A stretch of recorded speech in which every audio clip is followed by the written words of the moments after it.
Je m'appelle Sophie Michalakoudis, je suis d'origine grecque et de mère française.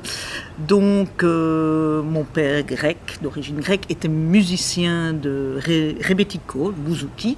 Donc j'ai grandi un peu dans un univers musical. J'ai grandi à Forêt principalement, j'ai fait toute mon enfance à Forêt. Et ensuite, je me suis installée à Anderlecht où j'ai fait notamment un graduat en communication au CERIA et je travaille parallèlement dans un grand média national qui est la RTBF, principalement dans le secteur culturel, un secteur qui me convient parfaitement. Et donc j'ai travaillé pour de nombreuses émissions culturelles comme Sinbad, Java, Heptaxi. Et actuellement, je travaille dans le secteur documentaire, principalement pour les archives. Donc je fais toutes des recherches d'archives pour les documentaires. Que dire d'autre? Je suis maman d'une jeune fille de 26 ans et grand-mère depuis 1 an.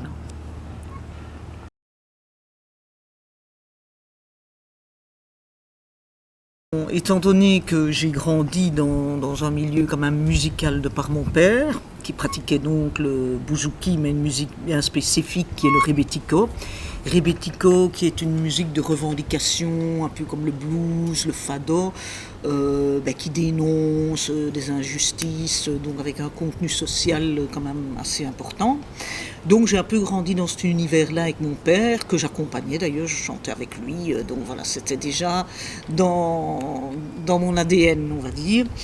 Et disons vers l'adolescence, j'ai commencé à prendre des cours de chant en académie, donc j'ai fait quand même presque 10 ans de chant classique, qui m'a quand même apporté vraiment la base fondamentale du chant, la respiration, la pose de voix. Et donc j'ai commencé à enregistrer mes premières démos vers l'âge de 16-17 ans, mais plutôt dans le domaine de la chanson française et de la variété rock. Mais au fond de moi, il y avait autre chose qui me faisait battre la passion, l'envie. Et donc à 13 ans, j'entends à la radio Bob Marley. Et là, c'est vraiment un style de musique qui m'interpelle. J'ai une espèce de flash, mais je ne sais pas encore vers où me diriger. Donc j'enregistre des premières démos vers l'âge de 16-17 ans, mais plutôt en chanson française, variété rock.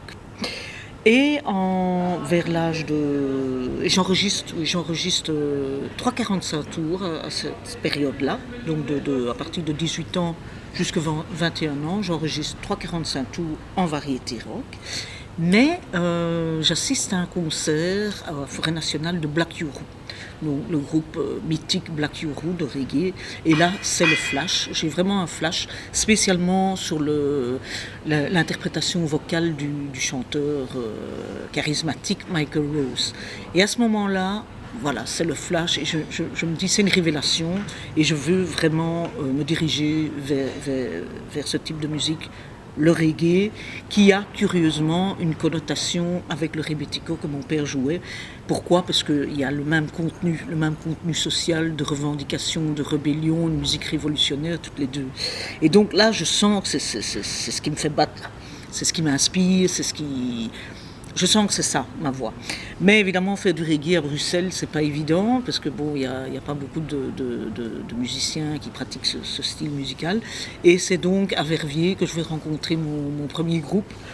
Donc je vais fonder mon premier groupe, Mika and the Human Race, avec un premier 45 tours, MLK, Martin Luther King. Et donc depuis ce moment-là, donc on est dans les années 88-89, j'ai pas arrêté, j'ai sorti 9 albums. Et dont les 2 derniers, le dernier enregistré en Jamaïque l'année passée, avec des pointures, Systemica Meets the Legend, et un nouvel album qui sortira fin de l'année, donc en 2023, avec aussi vraiment une grande légende du reggae qui s'appelle Errol Flabberholt. Alors qui est-il? C'est un producteur bassiste qui a joué, fondé un backing band Roots Radix et qui a pratiquement joué avec les plus grands noms du reggae, donc c'est vraiment pas n'importe qui. Et je pense qu'il est considéré comme dans les 3 meilleurs bassistes internationaux du reggae. Donc il a joué avec des noms comme Dennis Brown, Gregory Isaac, Israel Vibration, et donc il est toujours bien présent sur la scène. Et donc c'est un grand honneur évidemment pour moi d'être produite par Flabberholt. Voilà.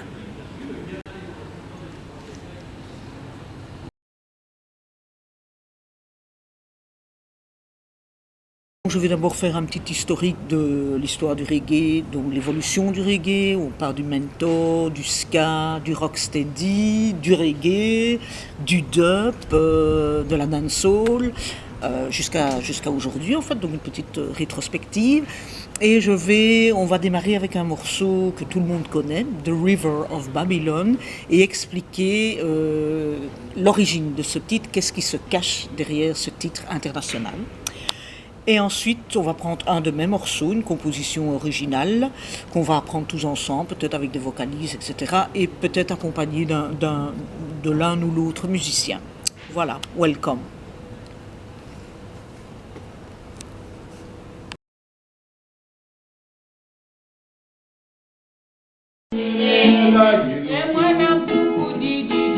Go,